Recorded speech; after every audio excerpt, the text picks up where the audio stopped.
Salut tout le monde, c'est JF. Bienvenue à la Chambre Noire. Cette semaine, on va se pencher sur l'optimisation de Photoshop. Je vous dirais que dans un monde idéal, Photoshop devrait être capable de s'auto-configurer à chaque ordinateur. Comme ça, il pourrait performer au maximum dès le départ, mais comme vous savez, c'est pas le cas. On ne vit pas dans un monde idéal. Je vais donc vous montrer les changements que j'effectue quand j'installe Photoshop sur un nouvel ordinateur. On va débuter par cette page-ci. C'est la première page que vous voyez quand vous partez Photoshop. C'est la page d'accueil ou le home screen, comme disent les Anglais. Fait que la plupart des gens ils ont une histoire d'amour-haine avec cette page d'accueil. Je vous dirais que personnellement, je ne l'aime pas. Fait que je vais vous montrer comment vous en débarrasser. On va ici à Edit, en haut, dans le menu du haut. On clique dessus. On va complètement en bas, Préférences, et on va à Général. Pour se débarrasser de ça, c'est le petit icône qui est ici qu'on doit cliquer. Auto Show the Home Screen ou en français, afficher automatiquement l'écran d'accueil. Vous avez qu'à cliquer dessus pour l'enlever. Tant qu'à être ici, il y a ici Beep When Done. Ça, c'est quand Photoshop fait des choses à l'arrière-plan que vous sauvez ou des choses comme ça. Vous pouvez cliquer dessus pour que Photoshop vous avertisse avec un petit beep quand il a terminé. Je vous dirais que moi, les petits beeps, j'haïs ça, fait que le moins possible. Fait que, par contre, il y en a certains qui aiment ça savoir que Photoshop va compléter la tâche qu'on lui avait demandé. Fait que pour ça, ben, ils ont pensé à vous mettre un petit bip pour vous avertir que c'est fait. Maintenant, vous avez remarqué que quand on part Photoshop, maintenant, File ici, et on clique sur New pour Nouveau, on a une nouvelle interface ici qui ressemble, mais pas du tout avec celui qui était là avant. Je dois avouer que c'est pas mal différent de l'ancienne fenêtre. Fait que c'est la nouvelle façon que Photoshop fonctionne pour créer un nouveau document. Je vous dirais que j'ai appris à travailler avec. À un moment donné, bon, c'est là, c'est là. Sauf qu'il y a moyen de retourner à l'ancien. Fait qu'on va le fermer ici, Close, et on va retourner encore à Edit, en haut, menu du haut, Préférences. On clique dessus et on s'en va à Général.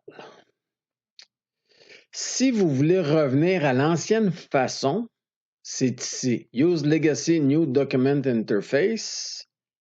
On clique ici, c'est-à-dire utiliser l'interface héritée en français et on clique sur OK. Fait que comme ça, quand vous allez faire File, New, Nouveau, eh bien, vous allez revenir à l'ancienne façon ou à l'ancienne fenêtre et vous allez être en terrain connu. Je retourne maintenant à Préférences, fait qu'on va le garder comme ça, on va peser sur OK et on vient de créer un nouveau document. On va donc retourner à Edit et on va ouvrir encore les préférences. On va monter à File Handling. Ici, ce qui est important, c'est l'automatisation, merci, de sauver un document. Photoshop vous offre de sauver un document à tous les 5, 10, 15, 30 minutes, 1 heure. Je vous dirais que par expérience, mettez-les au minimum, 5 minutes, mais ce qui est encore mieux, vraiment, là, apprenez à faire CTRL-S ou pour sauver le plus souvent possible vos documents.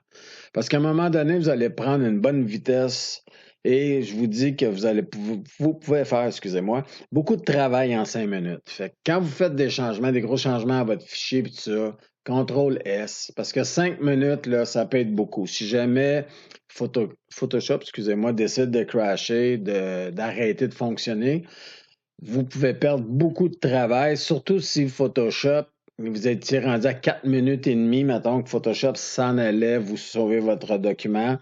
À ce moment-là, ben, vous allez perdre beaucoup.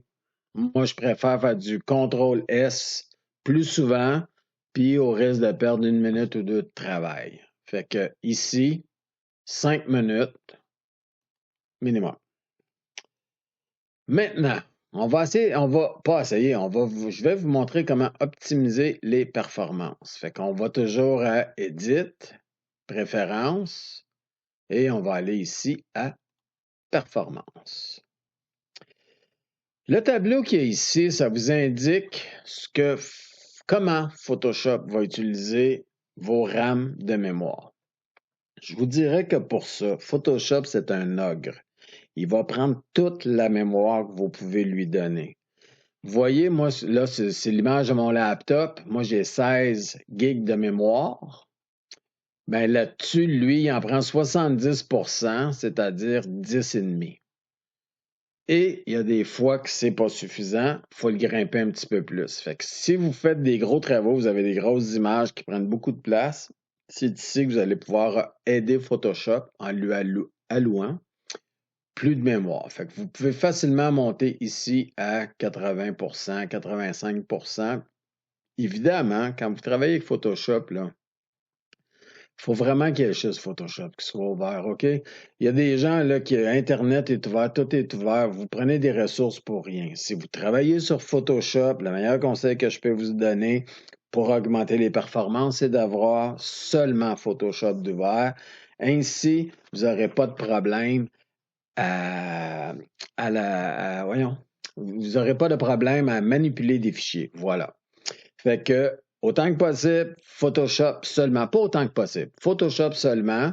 Puis, si vous voyez là qu'il se traîne un peu les pieds, bien, vous pouvez augmenter ici ce que vous lui donnez comme RAM, comme mémoire vive.